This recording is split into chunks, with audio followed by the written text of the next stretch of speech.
Hey guys, I'm sitting here doing some overtime and want to tell you about the time that I met Terry Bradshaw.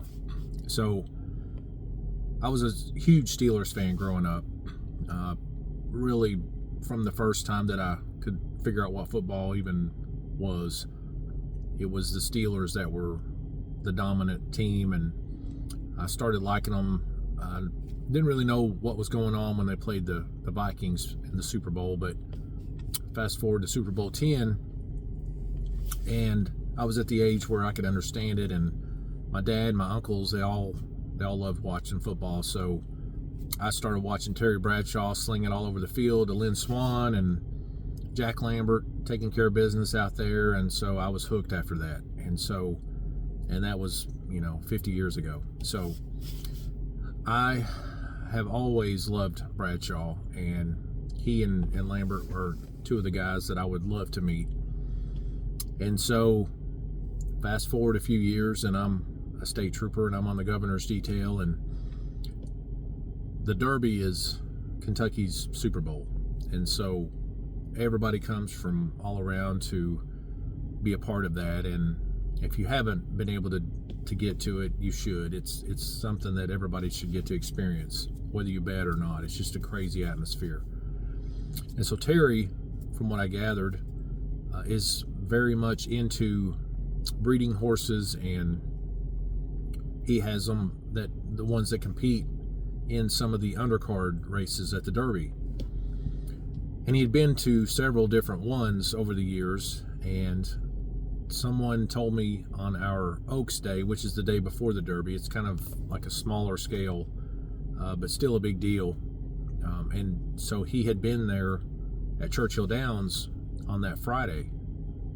Well, I was supposed to have the lieutenant governor on Saturday for the Derby, and she had seats down on the front stretch. And so about halfway through the day, because there's a bunch of other races before the main one, and I got word that he was there, and somebody had texted me and said, hey, I just spotted him up here. The person that we are with is in a suite that's right down from the hall, or right down the hall from where he is. He keeps coming in and out of this one room. And so I was like, oh wow, well, I'm going to try to make it up there. So I was able to kind of break away because I had several other people there that were with me on my detail, and so I went straight up to the Jockey Club suites. And when I walked up there, the guys were like, man, we saw him in the elevator, and he was very, very cool, very personable, and so I'm sure he would be glad to meet you or whatever. And so I walked down to where this room was that he was in, and I could see him in there. Well, Whitworth, the guy he does the broadcasts now, but he played for the Bengals at the time. It's a gigantic human being. He came walking out of there, and so I said, Mr. Whitworth, and he said, yeah.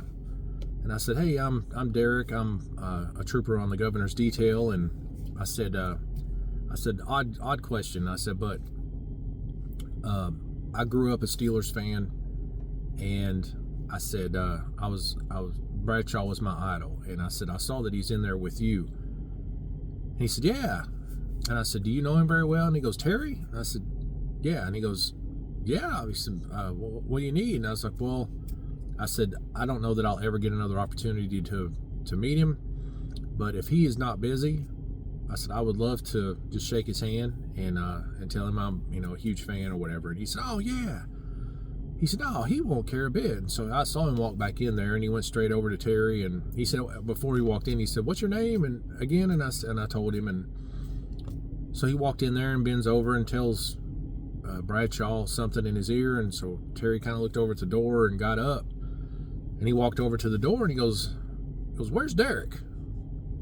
And I'm thinking, man, how cool is that?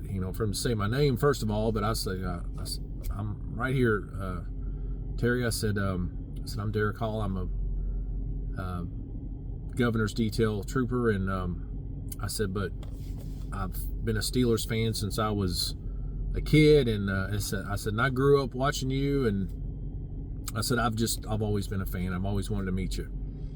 And I said, and I figured this was the only opportunity I'd probably ever get. And I hated to disturb you. And he goes, oh, hell no. He said, no, I always love talking to fans and people that watch me play. He said, man, them days are getting further and further away. And I said, well, well, when I was a kid, he goes, no, he said, I think you were a lot older than that when you were watching me. And I was like, no, sir. I said, I was a kid.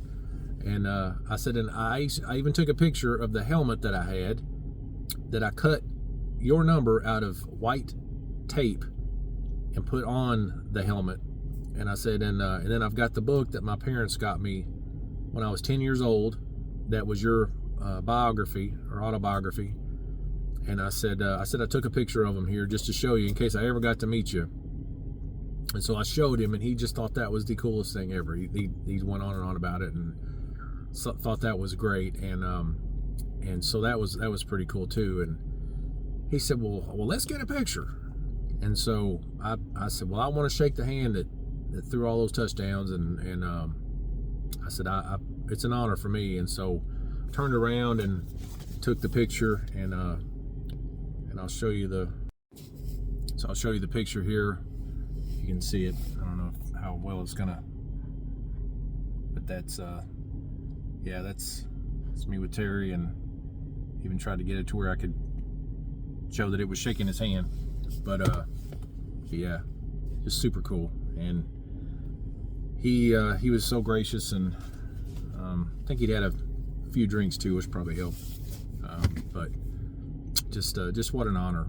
And and to see him all the time on NFL Today and or whatever the Fox version of that is, and just to realize I'd met him and had a pretty decent conversation with him is just pretty cool. So just wanted to share that with you. And I thought anybody from Steeler Nation back in the day would think that was pretty cool. So anyway, thanks for listening.